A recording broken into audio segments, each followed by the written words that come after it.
Well, hello, everyone, and welcome to another edition of the Midwest Hemp Council Weekly Podcast. I'm your host, Jason Dozier. This week's program is sponsored by Davis Hemp Farms. You can find more information at davishempfarms.com. On this week's program, we'll talk with Jeremy Klitki. Jeremy is with Davis Hemp Farms, and we'll find out what they're all about, and we'll also talk about some interesting topics involving hemp farming and distribution, so stay tuned for that. We'll also hear again from Justin Swanson, Midwest Hemp Council President. Justin will keep us updated and informed on what's going on in the Indiana legislature. But first, let's get things started with Midwest Hemp Council Executive Director Jamie Campbell-Petty. Jamie, it's been a while since we've heard from you, but it's great to have you back on the program. Yeah. Hi, Jason. Thanks for squeezing me in today. Oh, not a problem. Not a problem at all. Now, you just got back from NOCO, and that's the 7th annual NOCO. Tell us what NOCO is all about and why that's important for us.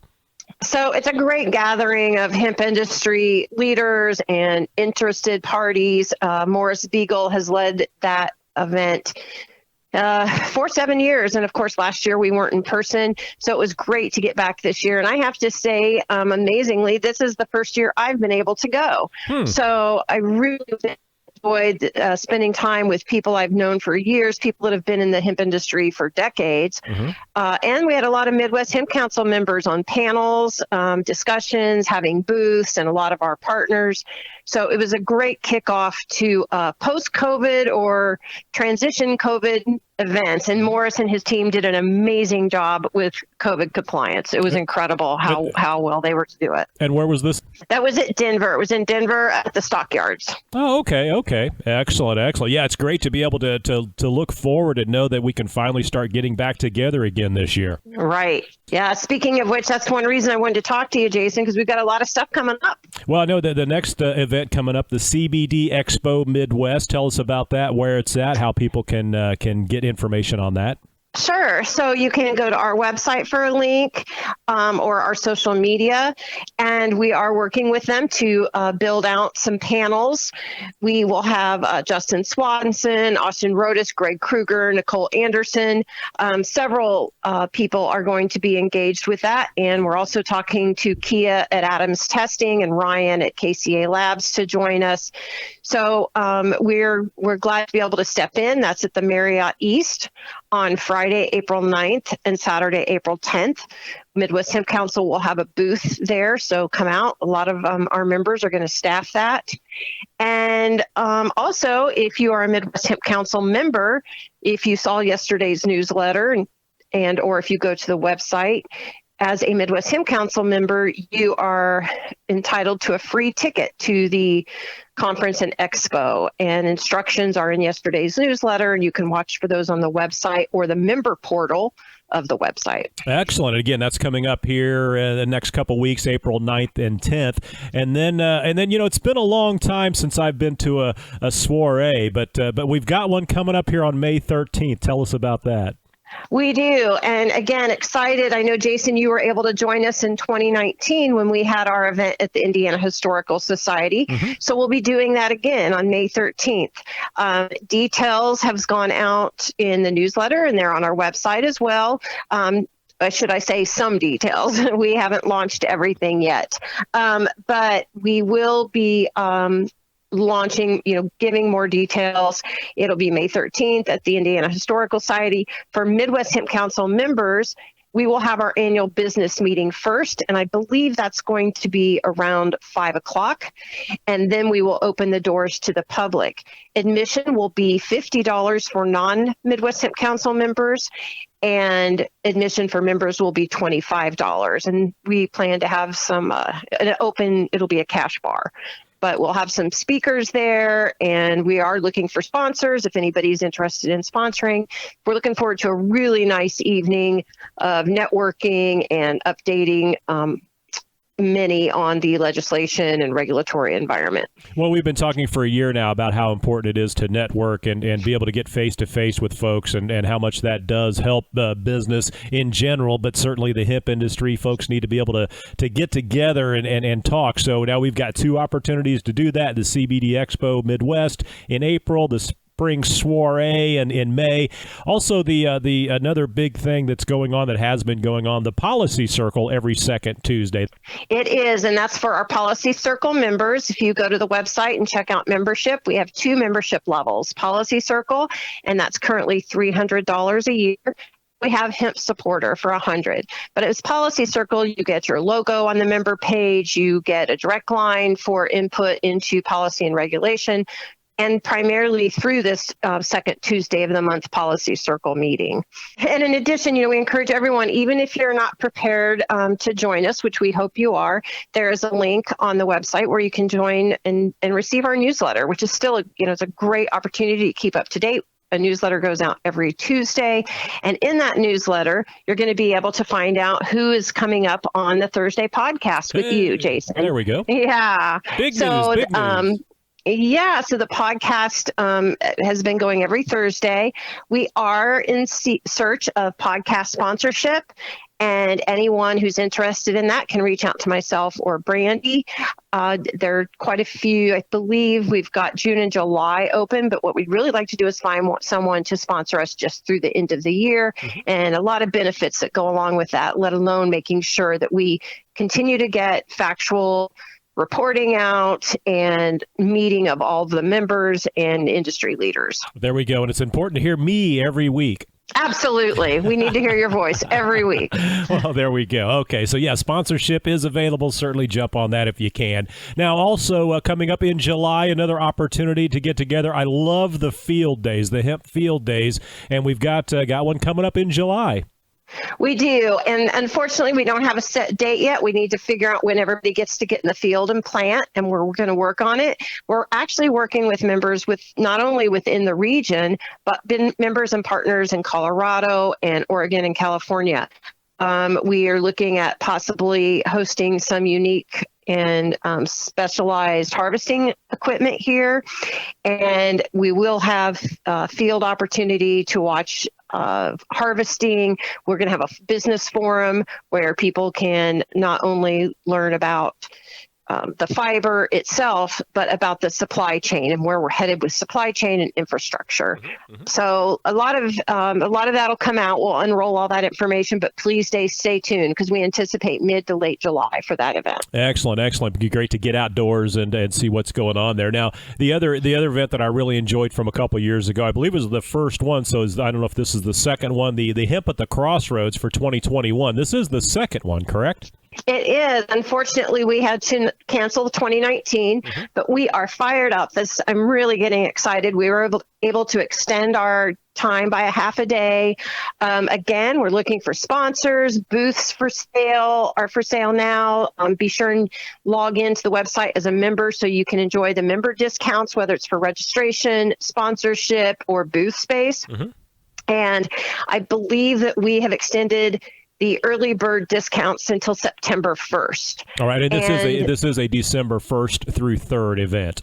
It is. Yep, December 1st, 2nd, and 3rd. Very excited. It's going to be at the Embassy Suite Hotel and Conference Center in Plainfield. So for all of our members who are going to be flying in or driving in, we're going to be right near the airport. A lot of restaurants, hotels, just excited about what we're going to be able to all be back together and do in December. And there was a ton of people that showed up for the first one. So again, since this is pushed back to December, all the COVID things, all that problem should be well behind us. Everybody should be able to get together and certainly have a good time for that. And that'll kind of round out our year for events, and we'll certainly keep everybody updated and keep Jamie on here. But and we're going to get Justin Swanson on here. We hope Justin's got some time to join us here in a little bit, Jamie. And I'm sure he'll be talking about House Bill 1224, but I know you wanted to make a comment about that as well. I did. We have been sending out, especially to our members, I have sent out targeted emails that include suggested language, guidelines, providing contact information. We really need to be reaching out between now and Friday morning.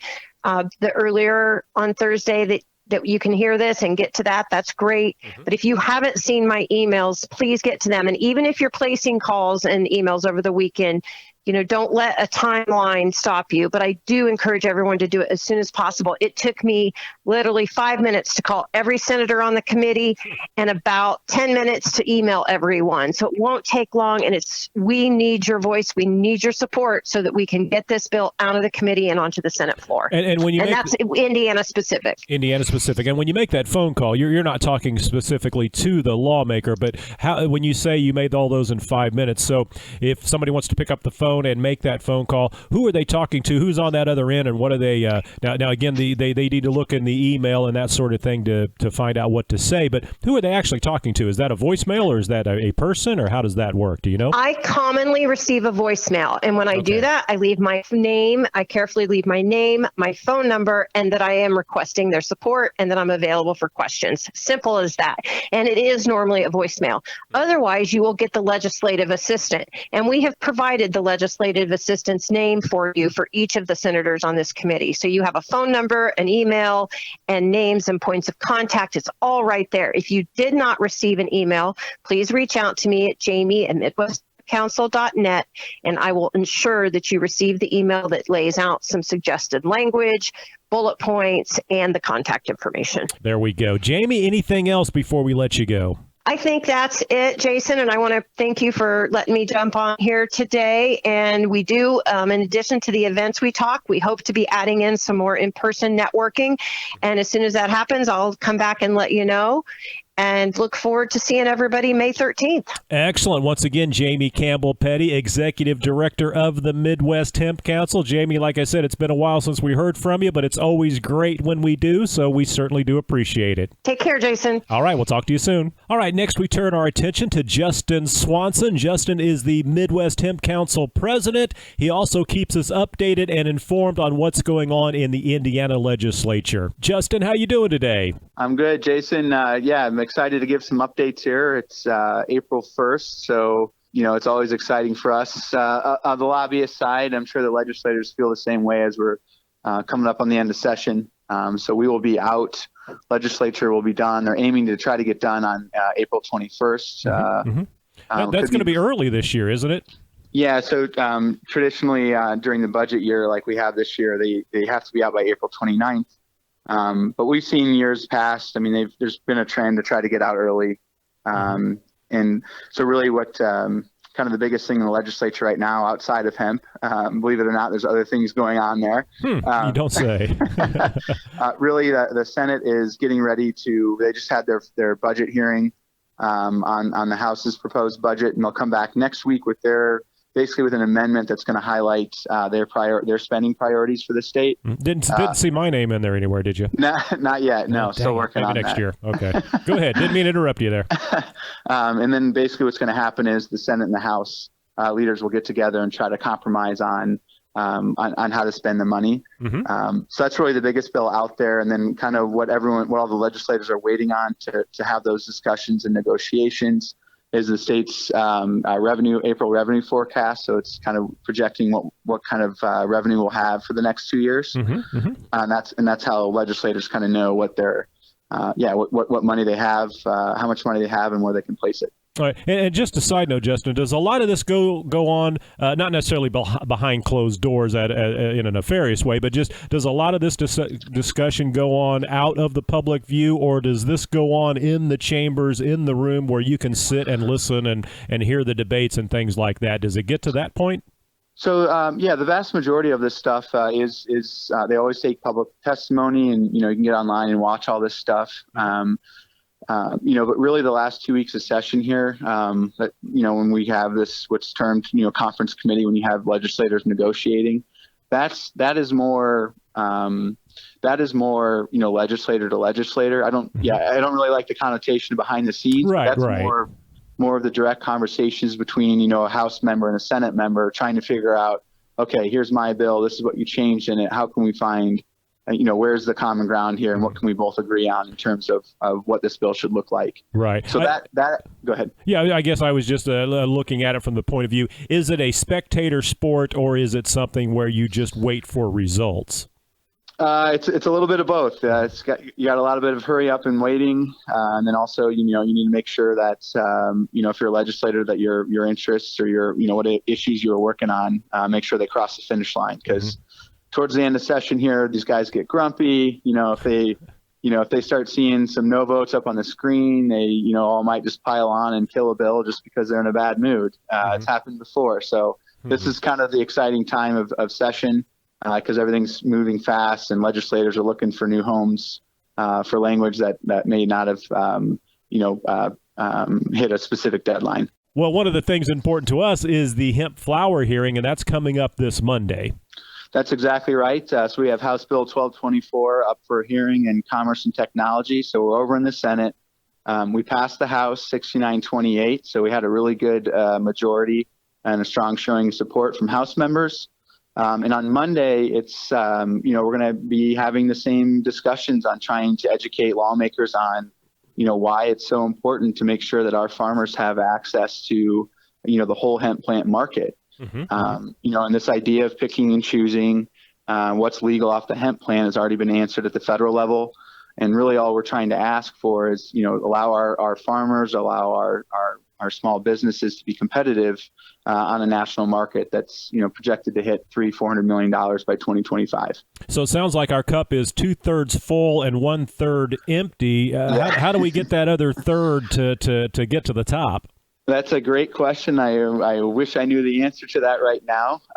Our bill, House Bill 1224, it's only scheduled for testimony, so the committee's not going to take a vote on it on Monday. Now, what makes this really tricky is April 8th, so next Thursday, a week from today, is actually committee deadline. So if this bill is not voted on and voted out of committee by Thursday, it'll be dead in the Senate. So we have to impress the committee on Monday on why and show them why it's so important. And then we're going to have to spend the next couple of days of trying to convince the chairman to bring the bill back for a vote to get out of committee. Yeah, and we just had Jamie Campbell-Petty on here talking about that, how important it is for everyone in the next few days to reach out to their lawmakers. Absolutely, and like I've said from the beginning, this bill will not pass unless these senators and representatives hear from the farmers and the small businesses and the consumers on why access to this market just makes sense. Yeah, so we certainly don't want folks to just sit back and wait and let everybody else do the work. You need to do it. It only takes a few minutes. Go to the website, MidwestHempCouncil.com, and you can get information on how to do that. And as you hear from Justin right now, it's very important that happens. That's right. So we're coming up on, again, the committee deadline next week. Got to get the bill out. If we don't, it's, the saying goes, it's, bill's not dead until it's dead. So, we may have to explore different vehicle bills to try to put the language in to make it happen. So we have options if it doesn't work, but, again, we just need a lot of engagement, professional engagement, and giving clear, concrete examples of why this bill is important to you. All right, Justin, and we'll certainly look forward to getting you back on next week and with the results and hopefully positive results for us. That's right. So, this time we'll get together next Thursday and give everyone an update on how the hearing went and hopefully have positive news for everybody. All right, fantastic. Well, Justin Swanson, Midwest Hemp Council President. Justin, as always, it's appreciated. Let's keep our fingers crossed. And again, everybody needs to do something this weekend and make it happen, make your voice heard. So on Monday, you can say, I did everything I could do to help out. That's exactly right, Jason. I always appreciate talking to you. All right, take care, Justin. All right, thank you. All right, next we turn our attention to Jeremy Klitki with Davis Hemp Farms. Jeremy's been on the program before. He was a great interview, and we wanted to bring him back and get an update and kind of revisit with Jeremy and everything they've got going on out there at Davis Farms. Jeremy, how you doing this week? I'm doing excellent. Thank you so much for having me back. Well, absolutely. And like I said, our last conversation went great. I'd certainly advise folks to go back and into the archives and find that one, listen to it as well as any of the. Just go back to podcast number 1 and just go ahead and binge all the way through. I know Jeremy's done that a couple times. You know, I have one of the best interviewers I know. There we go. So with that compliment, we'll jump right into Jeremy. Tell us about Davis Farms of Oregon, why you guys founded it, how you got into the hemp industry, and then we'll move on from there. You bet. So, the short, long story is essentially I've been in the cannabis and hemp space for about 30 years. Grew up in Oregon in the West Coast, spent some time in the early 90s working with the cannabis plant out here. Didn't like the potential of persecution and sort of the scrutiny the plant was under, so ended up launching over to Switzerland in the late 90s. Had the opportunity to work with the Swiss government producing CBD THC 1-to-1s. First time I really got turned on to the fact that this plant has a number of cannabinoids or a number of compounds. We did that for 2 years. After that, the global drug policy sort of impacted the Swiss program. And so I moved from there on to Holland, where I spent a couple of years working in glass houses.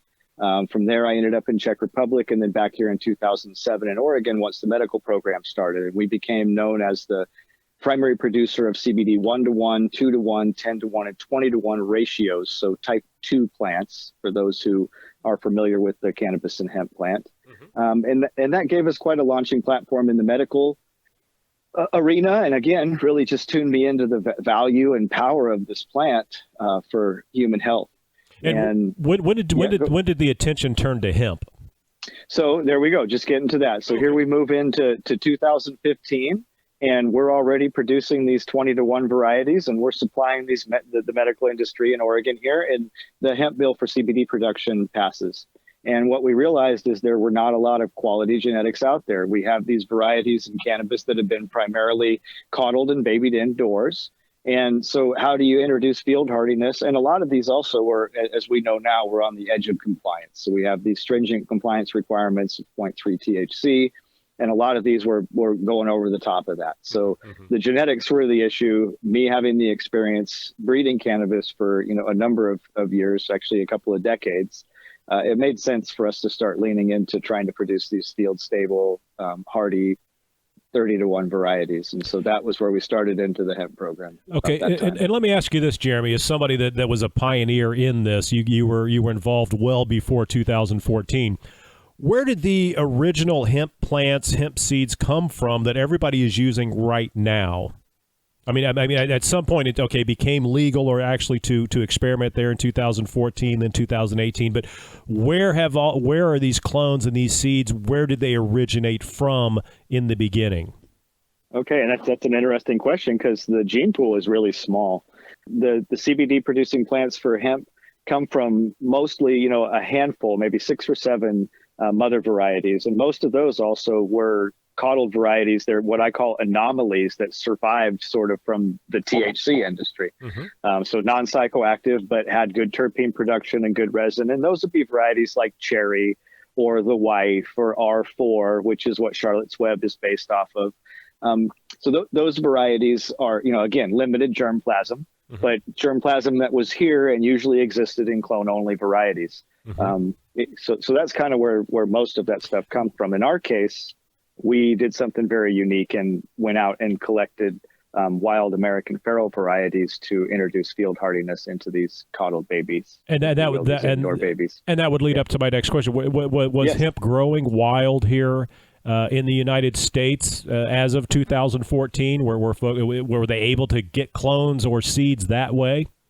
So, I would say that nobody really looked at that. Yes, in answer to your question, Jason, it was absolutely growing here. It had survived, since 1937, and certainly after the Hemp for Victory effort in World War II and the Korean War. And so it was living on the edges of fields. But the irony is, I don't think anybody really looked at that as an option for producing these type 3 plants, these 30-to-1 CBD producers. Okay. Really, the reason that we looked at it, Jason, is just for field hardiness again. Okay, and so we're at the point now where you guys are doing the experimentations, the genetics, things like that. You made the jump into the hemp industry. Was that both feet in, or were you kind of still with the cannabis side and the hemp side? How did you make that determination of that split, or that you were going to put the time into the hemp plant, not knowing that there would be any return whatsoever on this at that time? No, and I have to. That's a very clear answer to that, Jason. Like 100%. both feet in all the way. I'm very CBD oriented. From the medical side, of course, we had seen the value to kids with autism and seizure disorder and all of these things. But I come from a time when we recognized the plant as food, fuel, fiber, and medicine. So you give me the opportunity to be involved in the hemp industry, that's huge. And so we jumped both feet, head, everything into hemp and went towards producing these 30-to-1 varieties. And then, so where did you go from there? You at that point, you were again very early on in the industry, and you guys jumped in. Where did that take you from that point? Well, and I think this is a story worth telling because at that time there just wasn't a pathway. There wasn't a clear picture that you could look at. Hey, this guy's doing that, and this guy's doing this. This is the model, right? At the time, there was no Midwest Hemp Council to help you along. There was not. None of this stuff was really happening. Now, granted, there were some grassroots people that were involved in this. I'm sure Jamie was already involved, but I'm not. Of course, I'm not positive when the Midwest Hemp Council was there laying out the roadmap. Correct. So for breeding in particular, we didn't have any roadmap. And, what we looked at is some of the other approaches that people were doing. But yeah, being in the beginning, the problem was simple. How do you create something that's going to have a good CBD to THC ratio, is going to stay below that compliance level, and I think most importantly is going to be able to handle the different challenges that the climate's going to throw at it, And you were in Oregon, again up in the Northwest at this time. That's correct. So we're actually in a unique part of Oregon. We're in Central Oregon, so it's high desert. We're at 4,280 feet is where our production facility is. I didn't realize there was desert in Oregon. Yeah, I know. Most people don't. Wow. So we have the high desert east of the mountains. Oregon has it all. As you head west to east, it gets drier and drier. The coast is very wet. And then you get the first set of mountains, the Cascades, and everything behind that is sort of a rain shadow. But yes, point is we're kind of in this location, and I've grown up in a region where we have Western Washington and the heavy weather incidents there and high humidity to the heavy frost that we get here. So we were able to kind of look at all the variables that we would have to address. And I'm proud to say, we bred 6 varieties that are all quite unique in their ability to do well in different microclimates and bioregions.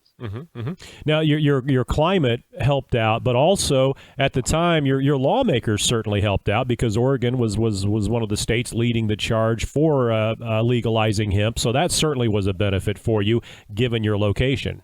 Yeah, no question about it. Oregon has been a pioneer in the space. We were fortunate enough to be leading that. I mean, not getting too far in the weeds, Jason, and we might have touched on it last time, but we were actually really instrumental in 2016 spring session for creating the bill. Now, granted, we had the 2014 Farm Bill, and there were people growing hemp for CBD, but it was a slightly gray area. So in 2016 here in Oregon, we were instrumental in the lobby effort to, and matter of fact, it was myself who got the note from Mother to carry to legislative council for the legislative concept for CBD production under hemp in the state of Oregon. And I guess what I'd say to you is that's Farm Bureau involved. And it's a little bit of a funny story that we were working on some policy for the medical side and needed some support from the Farm Bureau, to see this as a recognized farm crop. And I went to the head of the Farm Bureau and said, hey, listen, would you support us in some policy work that we have? And the head of the Farm Bureau's answer was, well, how do you feel about CBD as an industrial end use for hemp? And my answer was, well, I don't think it's an industrial end use for hemp. I think it's a medicinal end use. And then he kind of smiled and said, let me ask you that one more time. How do you feel about this? And so that was the spring session in which we actually ratified the bill that made it very clear. It wasn't a gray area. Now it says, look, you can produce CBD, and it is an industrial end use for hemp. So, and let's stay on that path. You at that time, you were in very involved, as most of the folks, pioneers have to be, because a lot of the legislative folks had no idea what they were dealing with in hemp. To them, it was marijuana. So it's taken a lot of education. Still takes a lot of education. We're still involved in that in Indiana. I'm sure you still are there in Oregon, as we are throughout the United States. But you guys are also now from that point pushing the total THC compliance. And tell us what that's all about. You're leading the charge for that. Tell us what that's about and where you're at with that and the goal of that. Sure, absolutely. Well, and this is a pivotal moment in history that we're talking about right here, Jason. To take a step back, and in that on March 22nd, the federal law came out. So now we have a standardization across the United States for hemp production.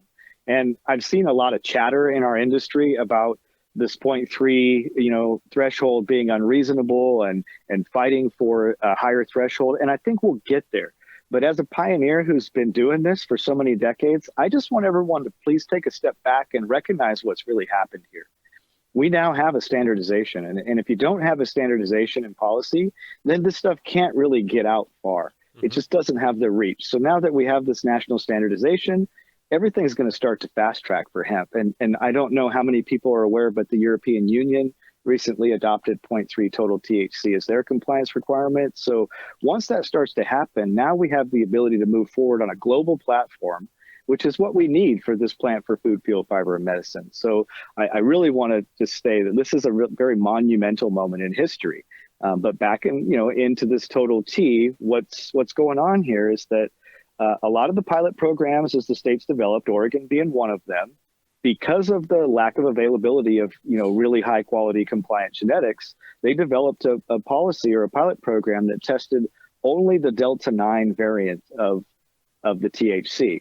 And us being around as long as we have, I happened to watch the development of the reintroduction of the hemp programs in the early 90s for France and Canada, and I watched them hang on this 0.3 number. And my point here is that they spent a few years figuring out where they needed to land on total THC compliance requirements. And the reason they ended up on 0.3, a lot of people don't know, is that they learned that if the plant naturally stays in field and grows again, the THC potency can increase. And so it would, over a couple of years, potentially get as high as this threshold of 1%. So this is all written in the 2014 Farm Bill, and I had the understanding in the 90s of where this all came from. So what we targeted, knowing, Jason, that a breeding program doesn't happen in a year, especially with cannabis and hemp. You're going to have to spend some time stabilizing the work, reducing the hermaphroditic potential. Just to get to commercialization, there are a lot of steps. And so we chose a really unique path. We're probably the only breeder that worked towards creating stable, compliant total THC genetics at 0.3 at full maturity. And this is another one that we're seeing now. The pivot has become to talk about harvesting early to meet compliance. And I think that most farmers, we recognize that you're not going to pull a piece of fruit out of the field early. You're not harvesting your corn early. It's not going to have the same sugar content and palatability. And the same goes with cannabis or hemp, let alone yield potential. So again, we're one of the only companies that I think targeted this high ratio, 30-1, but staying at a 9, 10, 11% so of total CBD content so that you're staying compliant. And I would say it made it very difficult for us to compete over the last couple of years with some of the other people that had higher CBD content. But we've sold on field hardiness and yield potential and other things. But it's very important, I think, this year for farmers to recognize there's a changing in the guards, just a changing of the rules. And there are very few truly compliant genetics on the market. I think they'll be here. I think now that the writing's on the wall, the rest of the breeding companies will start targeting and heading towards this direction. But for right now, it's sort of a transition. And I really warn farmers to be cautious. When you say they're out of compliance, how are they out of compliance in general? And that if you run them to full maturity, they will go over 0.3 total THC. And a lot of them will crash it. A lot of the genetics out there are 0.6, 0.7 at full maturity. And so you just have something that you're going to end up having to embargo and have destroyed. All right, and then this kind of also goes into or leads into the USDA final rule 322, pointing to total THC requirements. Were you guys involved with that legislation, or how are you involved with that? Well, or are you Jason, fighting that? I'll be honest with you. Because of the big push for a higher potency threshold, we've sort of sat back, and I would never. One thing I want everyone on this podcast to understand is this is a nascent industry. It's volatile, it's undeveloped, and anything that can help move the industry forward as a whole is something that we're going to focus on, creating a sustainable industry for us to operate in. So this is never about our selfish desire of trying to maintain a threshold of 0.3 because we kept there. So because we targeted that. So Jason, we actually remain wholly quiet. I have a great footprint and a great lobby, support. And we could have gone in. As a matter of fact, I think we're the only company still registered with the Oregon Government Ethics Committee and having our own independent lobbyists. So we certainly have the ability to be heard. But in this case, like, I heard a lot of the chatter and the argument, and I don't have an opinion one way or the other. I'd love to see the market head to 1%. And I think we are heading there. I think, as a matter of fact, I think we're heading towards a global legalization platform, which changes this for the CBD hemp producers. But to be completely straight with you, Jason, we just remained quiet, watched what happened. We sat back. We have 6 varieties that are commercialized that are prepared to go to the Delta 9 compliance requirements. And then we had 6 commercialized varieties, which are Total T. So truthfully, we were able to pivot. I'm just happy, like I said, going back to see standardization. This is really what it comes down to. It's just the standard is a great starting point. It's a foot in the door.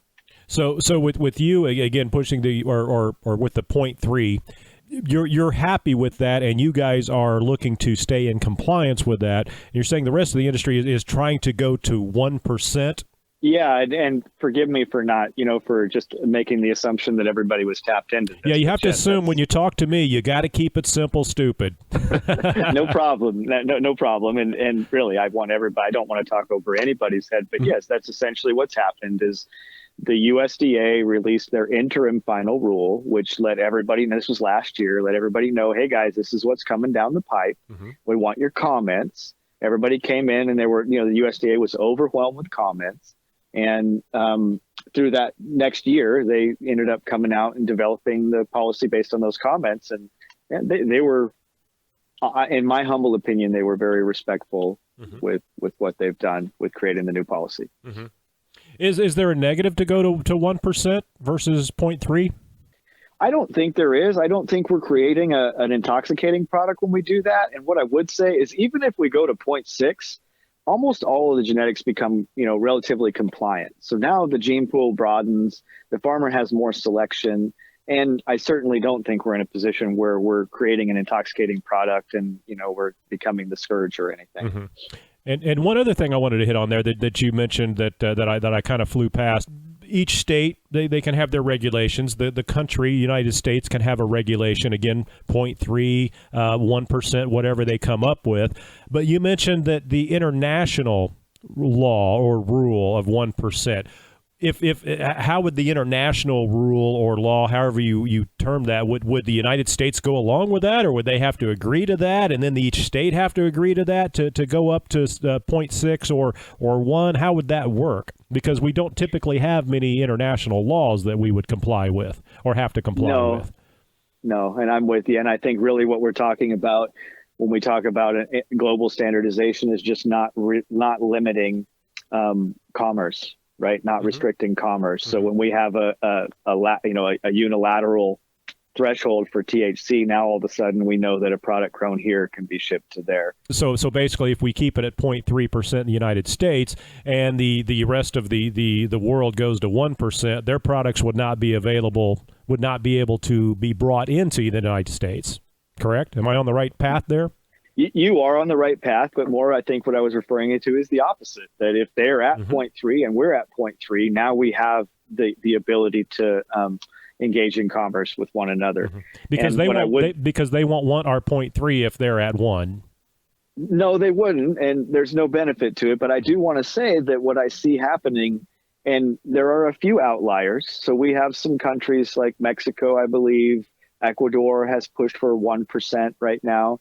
And when I look at that, I think it's an economic play. I think that they're looking at it from an isolate standpoint, from a single compound standpoint, and they know that they can produce more CBD isolate off of a plant that gives them a 1% threshold.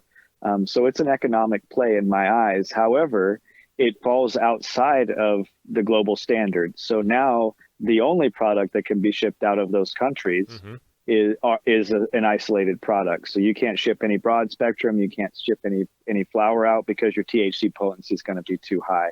Right. And do you see, as people that are entering the CBD market, again, folks listening to this podcast that have never grown a plant yet, but they want to get involved, is there a good possibility they could be selling their CBD and their hemp internationally, or should they be looking just within the United States borders? Every day the rules are changing and getting more, or opening the doors more to us to do that. And we do see a market developing with CBD flower moving to Europe, with Switzerland being the hub because of the EU requirements, limiting them. And so essentially, hemp people are so creative. I have to give them that. And so they've basically created a market that feeds the European Union through Switzerland, where the products will go to Switzerland. They'll be retested in Switzerland on the ground, and then they can be distributed out from Switzerland to the European Union. So I would say that, yes, the international potential is increasing daily. And I would imagine that as soon as this harvest of this year, we're going to see new regulatory requirements for export of products from here to the European Union. Now, Jeremy Klitki. Jeremy is with Davis Farms of Oregon. Jeremy, I guess I should have asked when we first started, how can folks get in touch with you and get more information about what we've been talking about? Absolutely. And thanks for asking, Jason. We're all about education. We really want to get the message out there. So you can find us at www.davishempfarms.com. There's a ton of media content on there. Obviously, your podcast from last year is on there. This one will be on there. And also another unique feature about our website is you can access my calendar on there, and you can schedule a 15-minute meeting with me, because one of the things that we believe is that as the industry develops, it's important for a farmer to be able to contact breeder.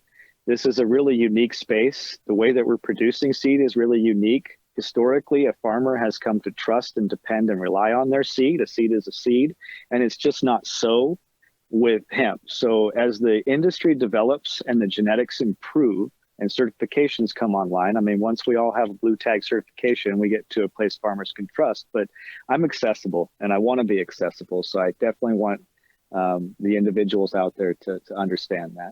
And also, you guys offer a webinar series. We want to talk about that. Is that the first one's coming up here on April 3rd?